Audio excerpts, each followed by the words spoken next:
All right, this week we're going to be solving quadratics using factoring. And before I go over a couple examples, I'm going to look at a couple that have already been factored. So if you recall, factoring is putting things into parentheses.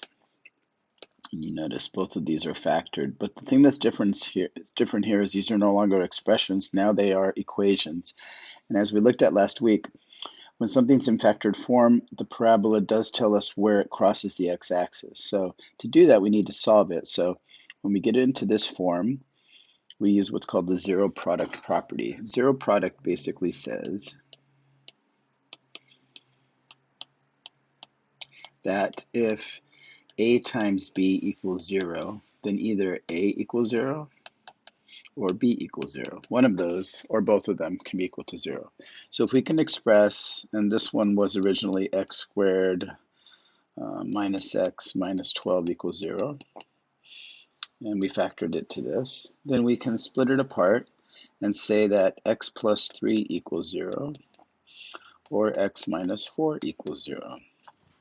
So solving this here, we get x equals negative 3, because negative 3 plus 3 gives me 0 there.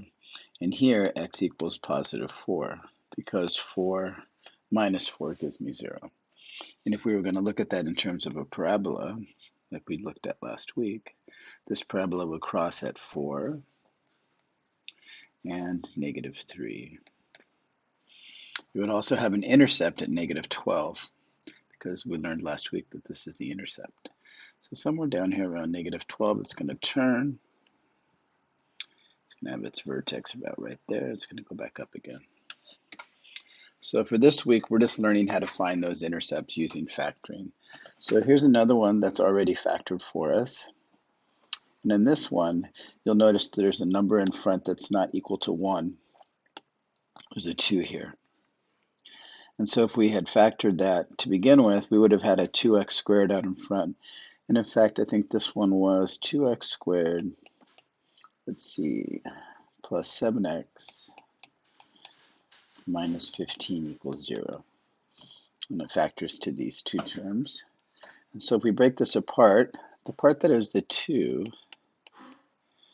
is going to give me a fraction for an answer. So I get 2x equals 3. So x is equal to 3 divided by 2, which is 1.5. So that's one of my crossing points. And the other one is just the same as up above. X plus 5 equals 0, so x equals, in this case, negative 5. So it's always going to be the opposite sign. So if we were going to look at our two solutions would be 1.5 and negative 5. Okay, so this one has two crossing points. So since I'm just doing a little introductory video here, I did talk about it last week that when we solve a quadratic, there's three possible outcomes.